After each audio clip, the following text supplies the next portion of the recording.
of the things that comes with having one of the youngest teams in all of minor league baseball is schmucks like you and I, when we do these segments and try to analyze things, we tend to use the phrase up and down a lot. We've used it a ton, probably a countless amount of times over the last few years since I got here to Fort Wayne. And up and down would be a good phrase, again, to describe the past week for the Fort Wayne TinCaps. By the way, Mike Moss, play-by-play voice on the radio of your Fort Wayne TinCaps. My name is Peter Hood. Appreciate you joining us for another edition of TinChattin. And, Mike, the last time you and I spoke, TinCaps were starting a 6-game homestand against the best 2 teams in their division, the Great Lakes Loons, followed by the Lake County Captains.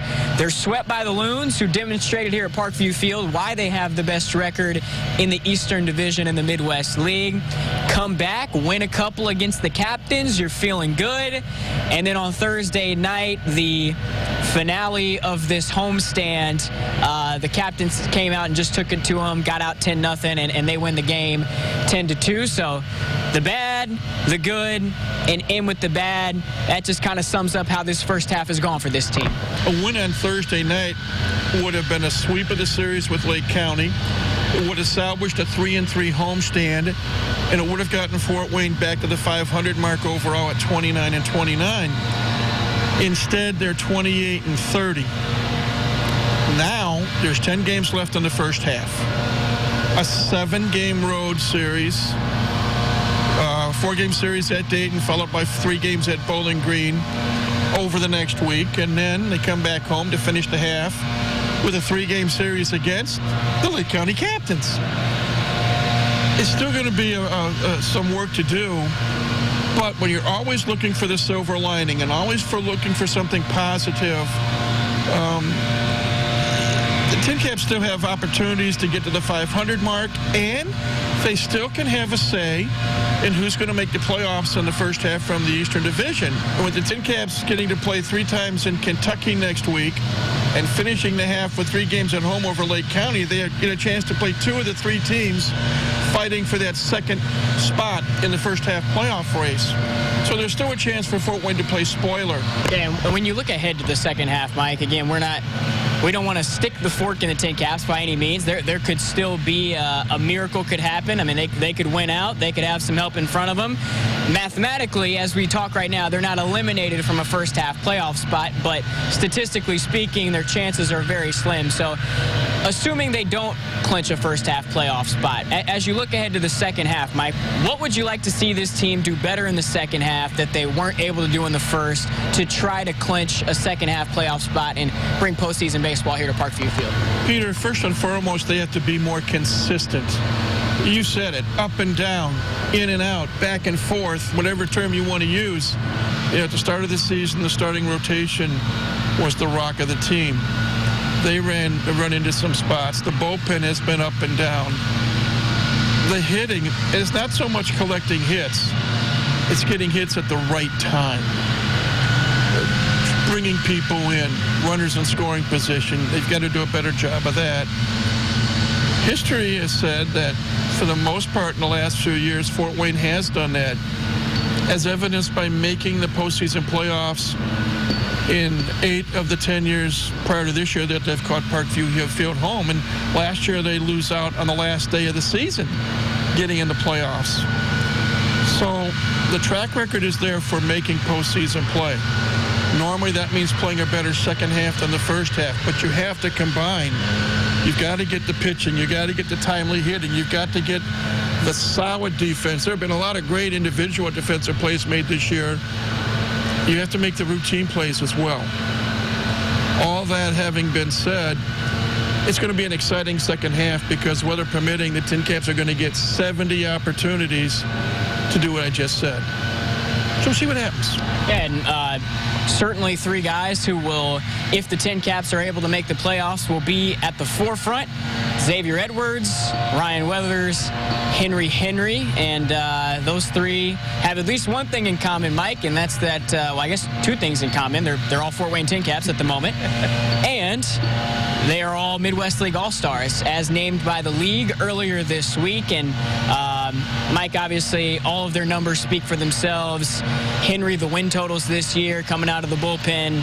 Ryan Weathers, we saw what he was able to do. Had kind of a rough start his last time out, but we've seen kind of throughout the season what he can do, especially with the strikeout to walk ratio. Xavier Edwards leading the league in batting average.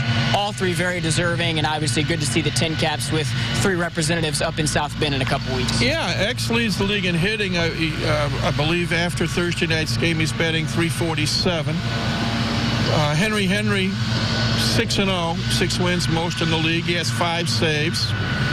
Ryan Weathers, only 2 wins. But remember, he has been out a couple of times this year, more for precautionary reasons than otherwise. And he's still, even though he got roughed up in his last start, he still has a 3.00 ERA.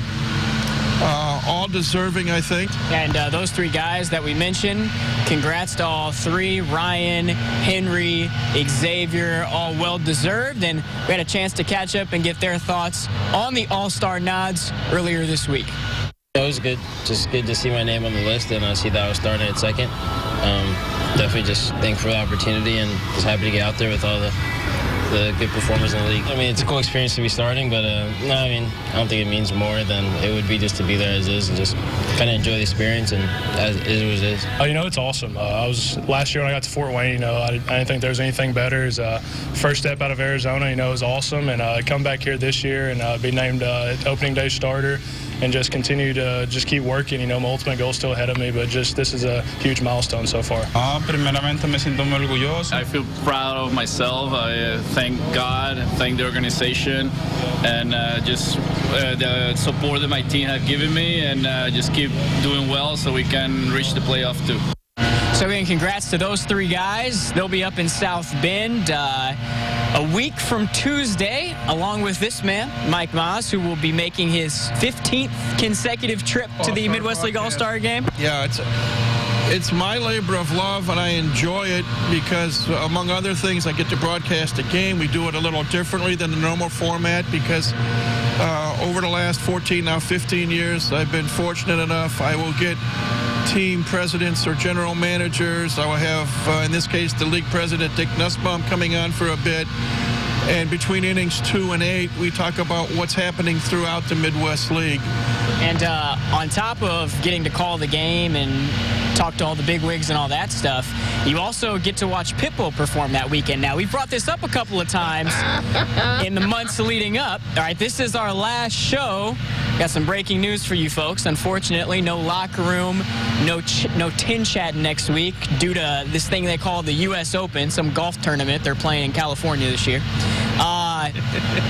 Have you had any chance to Google Pitbull, accumulate any Pitbull knowledge to present to these folks before you head up to South Bend? Let me put all the rumors to rest. Okay. An executive decision was made earlier this week. Unfortunately, I will not be attending the Pitbull concert, which is on Sunday, June 16th. Like, this is a once-in-a-lifetime opportunity. Would you like to pay my motel room for that Sunday night? I think we can get like a GoFundMe or something started if you want to. No, we'll let the Pitbull fans have their fun. I will be taking the All-Star player representatives to South Bend on Monday morning, June 17th, and we'll have a good time on Monday the 17th, Tuesday the 18th, bring them back here Wednesday the 19th, and then they get the second half started on Thursday the 20th. So, sorry, folks, no Pitbull for me this year or maybe any year, and instead a chance to do the All-Star game for the 15th year in a row. Real question is, since this tournament's knocking us off the air next week, who you got? U.S. Open, Pebble Beach. You picking against Tiger? Yes, I am. What? Yes, I am. My 2 favorites on the tour right now, and remember who I am and how old I am. Phil Mickelson, who won at Pebble Beach earlier this year. That's fair. And Jordan Spieth. Coverage of this year's U.S. Open begins on Thursday, right here on Fox 55. He's Mike Maas, play-by-play voice of the Fort Wayne Tin Caps. My name is Peter Hood. We're going to take next week off, but we'll be back and better than ever 2 weeks from now. We hope you'll join us on another edition of TinChattin. Until then, stick around. Much more coming up in the locker room right after this break.